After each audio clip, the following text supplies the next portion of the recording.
Hey everyone, this is a solo Broodhold on Grandmaster difficulty. Before we get into it, I'm going to show you my loadout, what I was using, and why I was using it. So I'm on bottom tree tether here for the invis. I'm running the 7th Seraph hand cannon for unstoppable, and in my opinion this is the god roll, threat detector, and time payload. Time payload has no damage fall off for the time payload shot. And so you can just snipe things with the hand cannon and threat detector, especially for Grandmasters where there's no radar. Threat detector will tell you if there's an enemy near you, whether it's on the other side of the wall or below you. It's very nice to have. Next is the Acolytes SMG. It also has threat detector, so that's also really nice.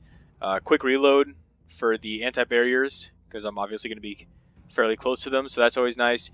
Demolitionist is one of my favorite perks in the game. Get your grenade back, and I got a major spec on this and a minor spec on this. The major is to help bust the shields for the champions, and then the minor is to kill the Acolytes and Thrall. I got Anarchy, best weapon in the game, can't beat it. This is my artifact. I was using Spoils of War and Grenade Launcher Scavenger on my armor, and obviously I was running Anti-Barrier SMG and Unstoppable Hand Cannon on my Gauntlets.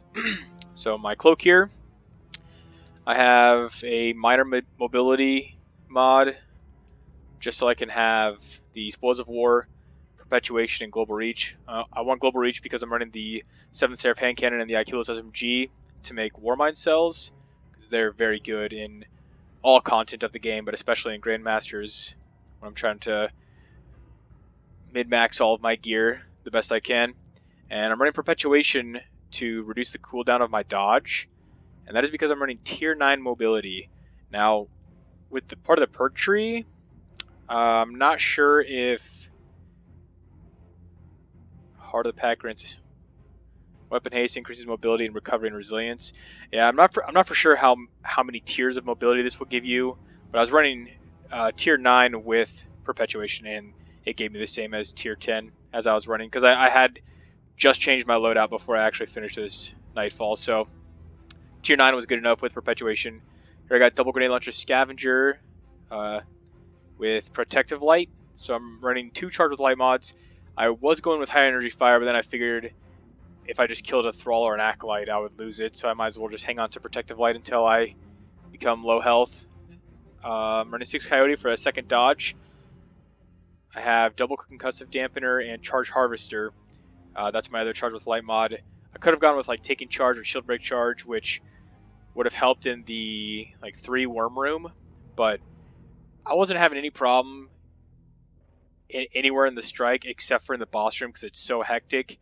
So I figured I wanted to give myself the best chance to become charged with light while I was in the boss room. So I went with charge harvester. I think it's one of the best ways to become charged with light.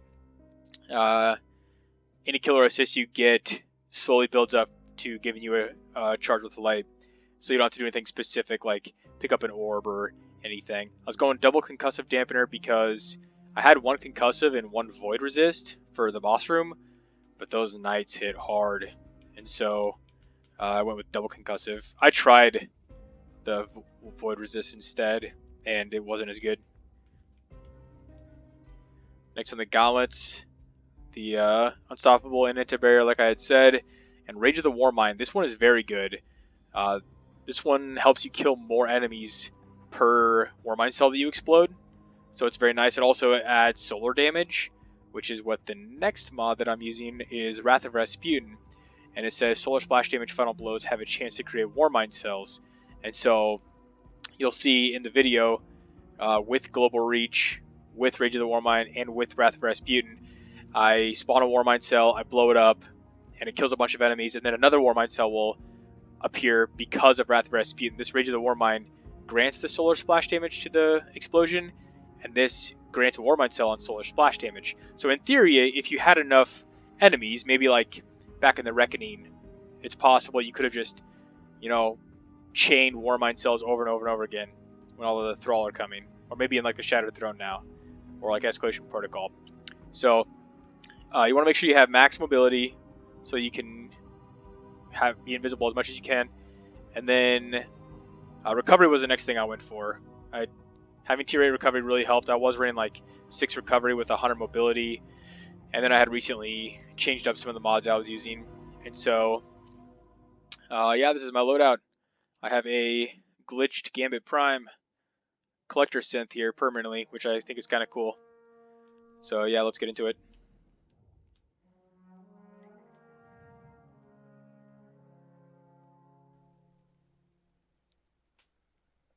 This was my 6th and final Grandmaster that I had to solo this season in order to get the Conqueror seal entirely solo. And let me tell you, this strike was a doozy. It was way tougher than any of the other 5. Even the Glassway, even Scarlet Keep. The Glassway was long and tedious, and I probably spent more time in there. I mean, this run is only 28 minutes long, and I'd rather do the Glassway twice than this one once. Only because of the boss room. The rest of the strike is just a normal linear path up into the boss, you know, kill the champions, kill the ads. You can kill everything from afar, like no problem. But I skip everything that I can in here just to cut my runs down short. I could have gone for Platinum, and I would have gone for Platinum if the boss room wasn't so inconsistent and tough, honestly. It's just much more fast-paced, and there's no hiding spots with the way that the mechanics work of the 2 bosses. So I just skip everything that I can.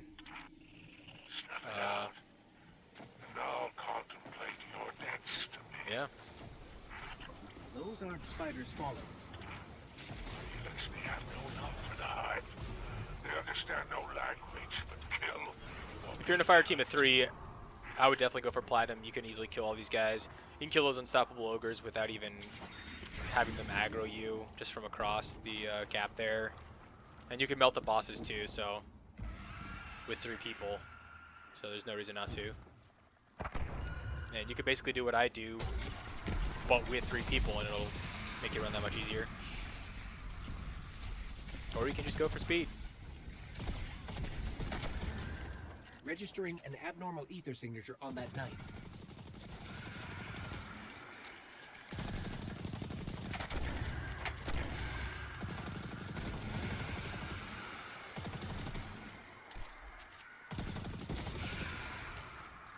So I opted for this SMG over a pulse rifle for anti-barrier just because I'm on PC now. I was on Xbox and I switched over to PC recently, and SMGs are insane.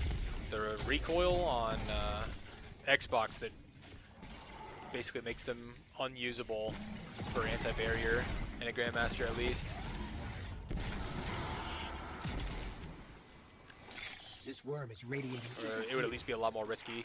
And the SMGs take down the shields a lot quicker than the pulse rifles do. I can almost have the shield bursted down completely before he even takes a shot off on me. So I definitely recommend that.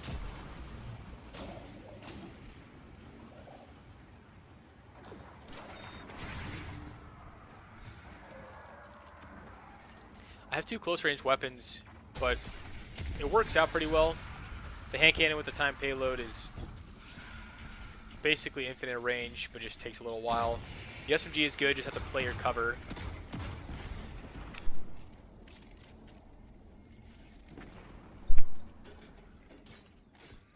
This room might be the part of the strike that trips people up the most, if it's not the boss room. I basically ignore everything that's off to the right to begin with. I mean, I don't know if they ever even threw grenades at me, but they can. On this left side, there's 6 Acolytes. There's 3 groups of 2. I just killed 1 that's in the middle group. There's a group to my left and to my right, and this unstoppable ogre up here. I basically go between doing damage to this ogre and then looking to the far right at these other 2 Acolytes that like to throw grenades at me. You want to make sure you kill all those Acolytes and the ogre before you engage the anti-barrier and wizard up there.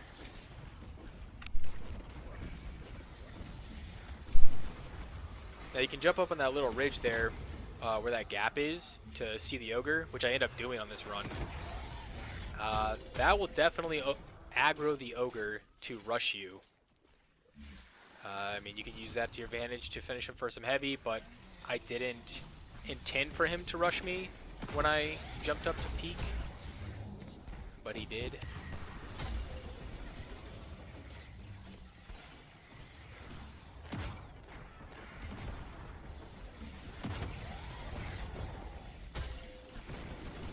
Right here, this is what causes him to run straight down to me. Normally, he should stay up there and you should be pretty safe.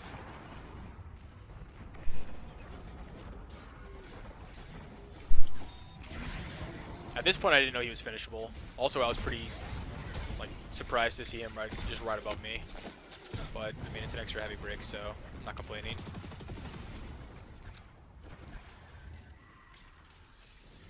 I still have these 2 Acolytes to kill that were right next to the Ogre. You definitely need to make sure you kill before you fight the Knight. You don't have to worry about those other 2 to the far right, because they can't hit you from where I'm going to go.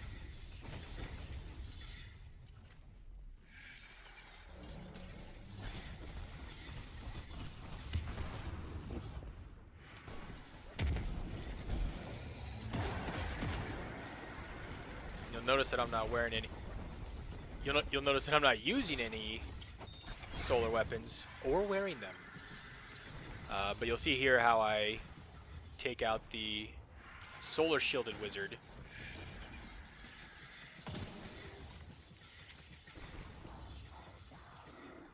Trying to aggro the Knight to this corner here. This is the perfect place to fight this Knight. Downhill, you can head glitch him. He can't even shoot you if you're standing in the correct spot. But this wizard peeked a little bit too far past this corner, and I just had to forget about the Knight. Forget about the shots that I put onto him.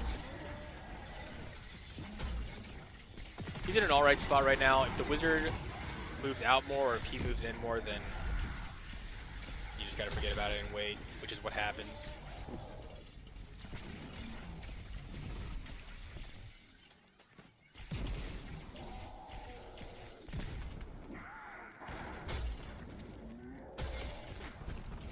So with champions, if you end up killing them with a 7th Seraph or an Acolytes weapon, or if you have Anarchy tagged on them and you have those weapons out, like you will see that I do, for a champion it is a guaranteed Warmind cell spawn. So you can make this anti-barrier Knight spawn a Warmind cell every single time, which is what my strategy was. So you'll see here Warmind cell with Rage of the Warmind on. That gives us solar damage, busted that shield. Now the wizard's gonna die. Same thing works with these Thrall and actually every enemy in the game. If you put Anarchy on the ground and pull out your Acolytes weapon, it'll eventually make a Warmind cell just as if you were using a Warmind cell making weapon. And with Wrath of Rasputin there, I blew up the first Warmind cell, killed enough enemies, and spawned a second Warmind cell. So that has potential to spawn endless chains of Warmind cells if you're in the place for that. This is how I take out the second solar shield with my super. If you had a Noble Bomb, you could do a similar thing. Supers do enough damage to be able to do that kind of a thing. If you didn't have Rage of the Warmind mod, or if you just messed up and didn't have a Warmind cell drop there for you, then you could just super the first wizard and take its shield off and kill it, and then make your way around the way that I'm going now, around counterclockwise around the room and kill the Acolytes, and then come all the way back up here when you got your super again, so you can end up supering both wizards, and that would work as well. So you don't even have to use Warmind cells or Rage of the Warmind if you don't want. Another reason why I wanted an Arc energy weapon was for this Arc Knight. It spawns down bottom mid every time you kill a Knight that drops a worm.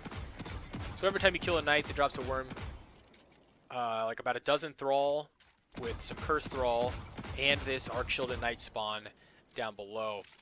And when I was using a Solar Pulse Rifle, I had to use Anarchy to take this guy's shield off, and he likes to roll around, and so I was wasting too much ammo on him. And that was the problem. So another good reason to use this Arc SMG. And I think the Acolytes SMG is the best weapon in the game. You got a weapon that makes Warmind cells. It has Demolitionist on it. It's everything that I want. I think it's, even when the Recluse wasn't Sunset last season, once I got this, I started using it exclusively. The 7th Seraph SMG is pretty good too, and the 7th Seraph sidearm is pretty good too. Especially since it's Void, and you can pair it with something like Nezarec Sin. It's very good. You can get Demolitionist on it, you can get Surrounded or Vorpal on it. And it does the exact same thing that the Akulos or 7th Seraph SMG does, but it's just Void, so very good. I'm a big fan of the Warmind Cell mods and Charge with Light mods. I got a Warmind Cell down over here, thankfully. Knocked out a bunch of Acolytes. So right here, my goal is to kill everything out in this area and then fight that Anti-Barrier Knight one-on-one. Which there's so much cover around here, he's an easy fight as well. Just use the pillars to your advantage. Now, like I said in the beginning, just to save some time, I skipped what I could. You can just kill some Acolytes around where I'm standing now, and then that Knight that's ahead of me, and duplicate the worms. Duplicate them twice and dunk it a third time.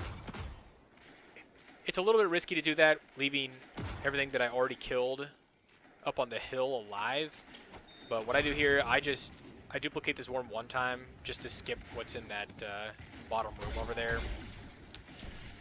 I hadn't been doing that, and I was just wasting too much time on all these runs that I wasn't actually completing, so I just, to save time, skipped the adds off to the right here. Now if I hadn't thrown a grenade there and he would have died to Anarchy or my SMG, I could have spawned a Warmind Cell there and then blown it up right when those Thrall spawned, which is the best thing to do, but I threw a grenade and that's what killed the Knight. That's alright. So now we have another Arc Knight down in the bottom I've got to deal with, and that's the last enemy that you have to kill in this room.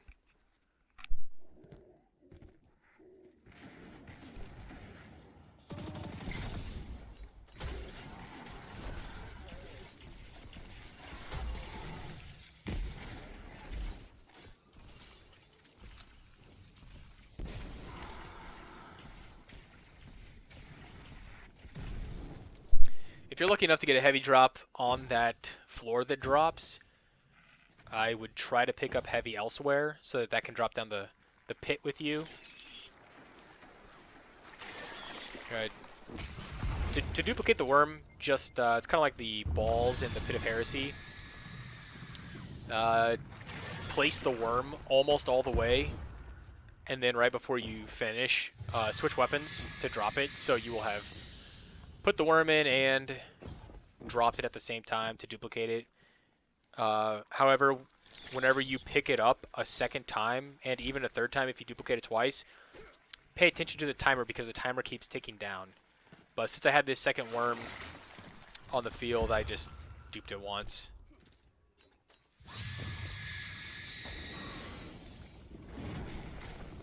There's the queen. This light boss isn't too bad to deal with, just because whenever it's about to attack you is when it's standing still, and it tells you on the bottom left of your screen basically when the boss is standing still. So that's the perfect time to hit her with Anarchy, just so you don't waste any shots, because she always likes to move. Her and the Void boss, they always strafe back and forth, so it's tough to hit them with Anarchy if they're moving around. The Void boss also stands still when it does its attack, but it doesn't say anything on your screen, so you have to be looking at her. And at that point, I mean, in the boss fight, there's Acolytes, an anti-barrier champion, and the Void floor. It's a lot. So you can also do that right there. If for some reason with anti-barrier SMG it knocks back enemies, it knocks back champions, bosses, and if you do that, it stuns them for a split second. And that's another opportunity for you to hit the boss with Anarchy. You can do the same thing with champions too. And if they haven't dug too deep, the end of It's a the good hive strategy. on the tangled shore.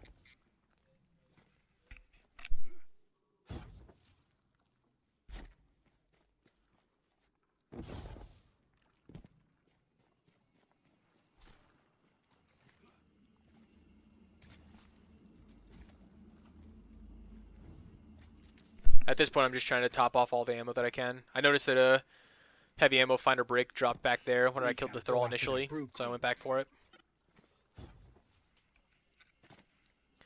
And you can shoot some bricks of heavy down if they're on this outer ring here with you.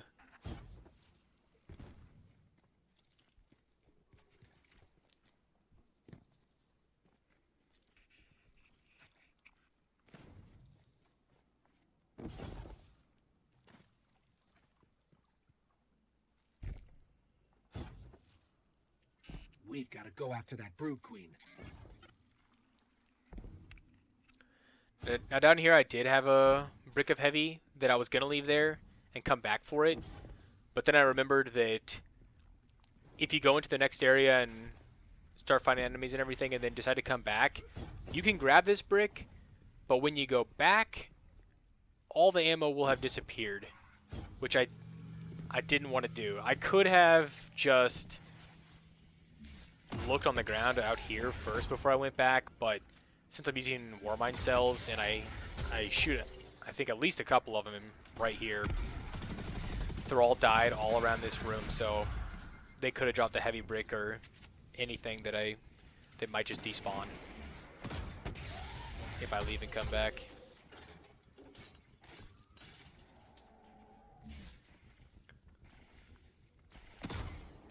This ogre also got a little bit closer than normal. I was going to try to finish him for some heavy, but then he ended up dying. But luckily he made a Warmind cell. Instead, you know, the next best thing.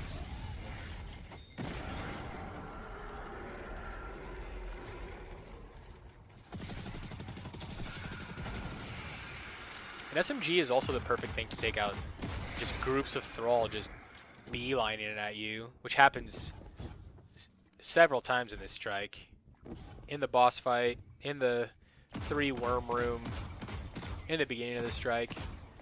SMG is just the perfect weapon.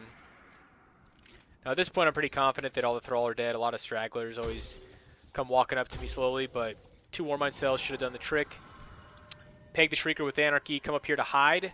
But that Shrieker will melt you, even if you're invincible. Like, you cannot run past it. And so I 3-peek here just so I can look at both lanes to make sure no Cursed Thrall is slowly walking up to me. And yeah, that's that.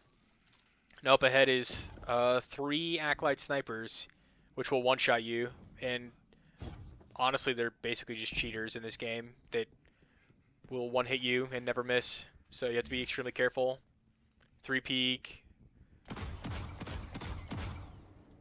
Jiggle peek. I popped my super here just because I wasn't going to use it anytime soon. And I don't spam it in the air just because they'll just dome you. They're ridiculous.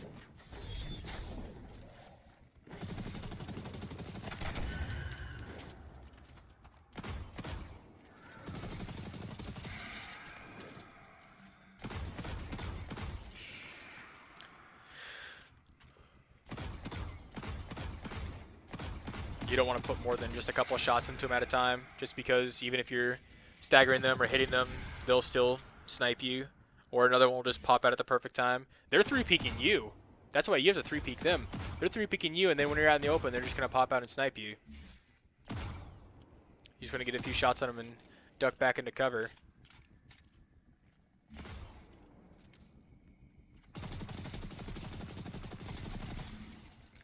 Another good thing to do is if you're doing something like this, or even if you're just trying to focus on doing like a solo dungeon or any kind of challenge in the game, if you turn your in-game music off, you can hear enemies really well, even if you can't see them, especially in an activity where there's no radar. Like, you can hear if a Cursed Thrall is walking up to you if you're listening. With the music, it makes it hard to hear just because it's so loud, but you can hear little footprints, you can hear footsteps, you can hear them walking, or like their little mouth noise they use or whatever.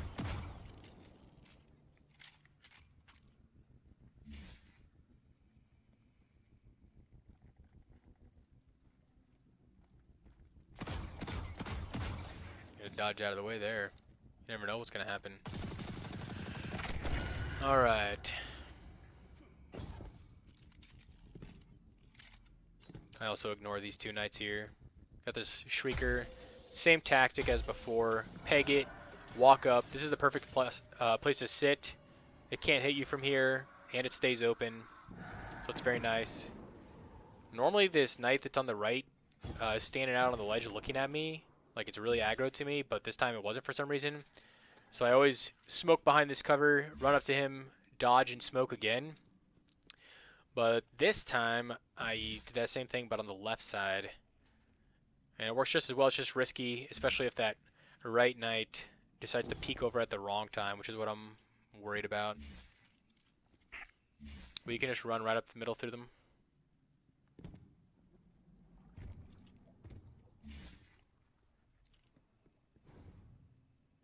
We're making pretty good time, mainly because of all the skips.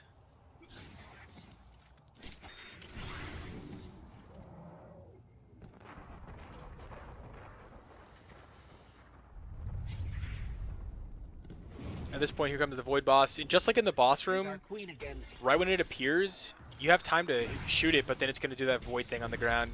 So you instantly have to be prepared for that. I think I missed this next Anarchy shot, but I think 3 Anarchy shots total will make this boss leave. So I hit her one more time, and then she's gone.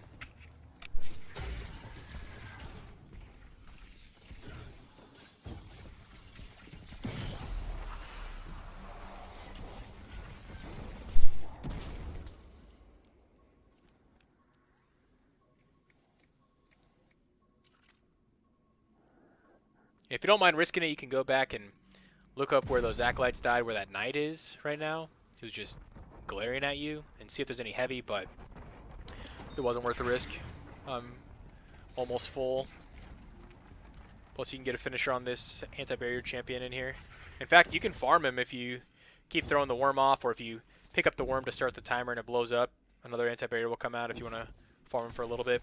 But again, that'll just extend the time of your run.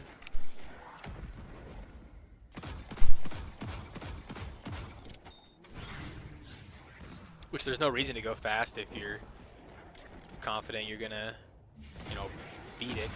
It's just a waste of time if you have to start over. But I want to use as little anarchy as possible on this knight, just so I can get a heavy finisher.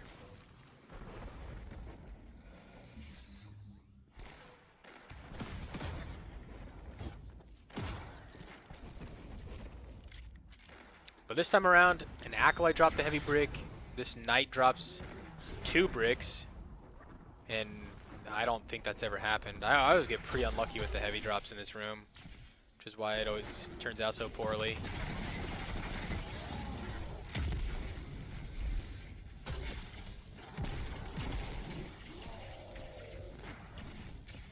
And with the Hunter dodge nerf this season, it really hurts. Going from 9 seconds per dodge to 11. Just that extra time really sucks.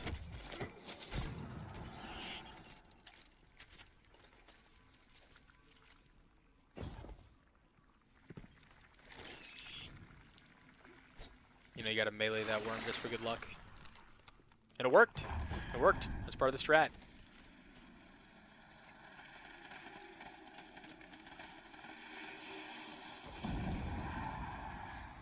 So you see here how I'm charged with light. If I had high energy fire on instead of protective light, the very next thrall that I kill that charged with light would go away. It was basically a waste. So that's why I don't run high energy fire.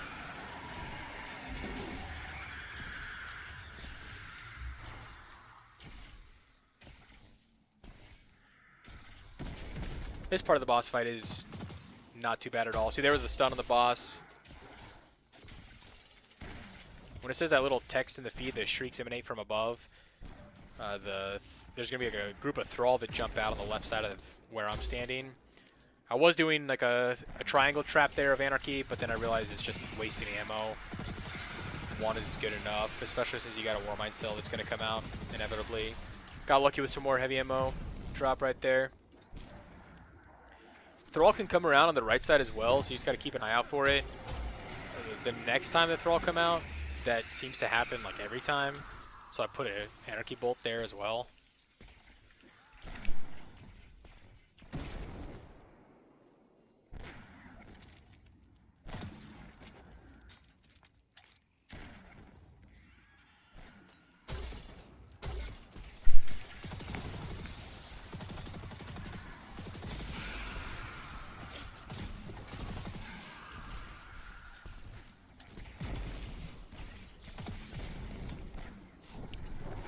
Get that anarchy out of the way because they can hurt you. They can kill you.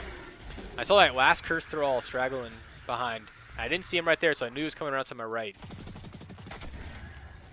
And I also noticed that the boss's health is super low, so like she's almost at 2/3 health, which is when the next phase starts. So you don't need to put on 2 bolts of anarchy. Just put on 1, save a shot. They'll do it right here. So this part, you just kind of, you know, hide, bait the boss, wait for her to stop moving, and then put anarchy on her. But when this void boss spawns, you want to put 2 shots of anarchy, throw your grenade, and then smoke, because she's instantly going to put the void floor on the ground. And I noticed that one of my anarchy shots was chained to the ground, or to the wall, and so I wanted to put 2 more on her. Also, I noticed I'm doing pretty well on taking her health down, so I wanted to keep the shots going. When that void ground, or that like void pool comes out of the ground, you want to get out of there as fast as possible, because when those spikes come up, it's an insta kill.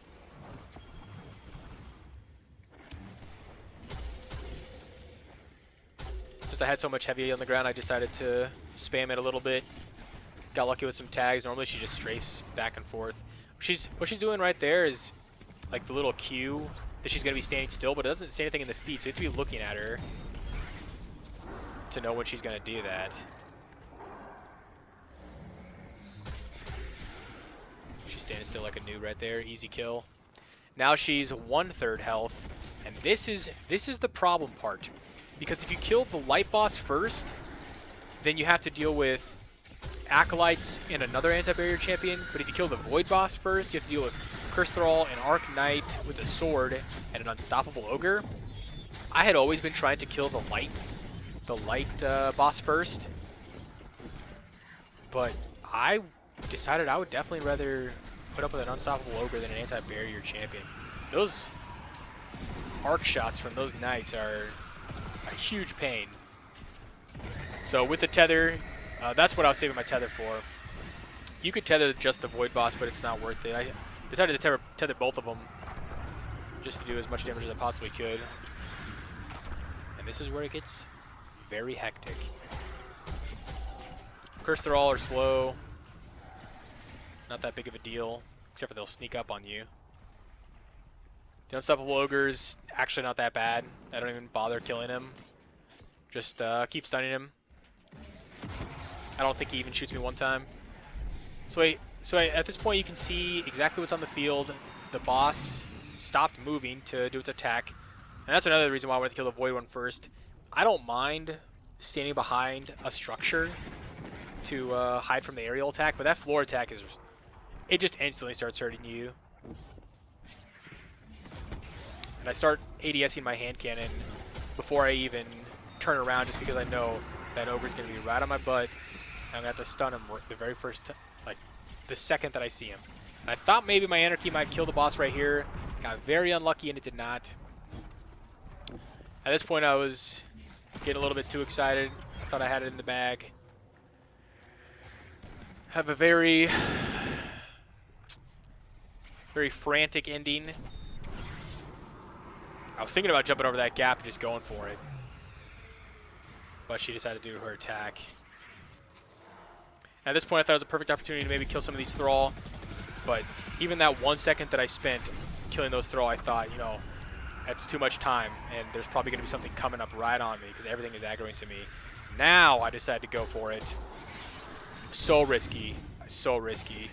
But she had like no health, so there we go. That's the Broodhold. Spider, we cleared out the nest. I hope you enjoyed. Hope that helps with your run, whether you're running with 3 people or by yourself. I hope the commentary helped. I want a fair trade. That wasn't the agreement. Oh, there was no agreement. Spider says this was easy. He said it was quick. I definitely disagree. I disagree with that. But thank you all for watching. Later.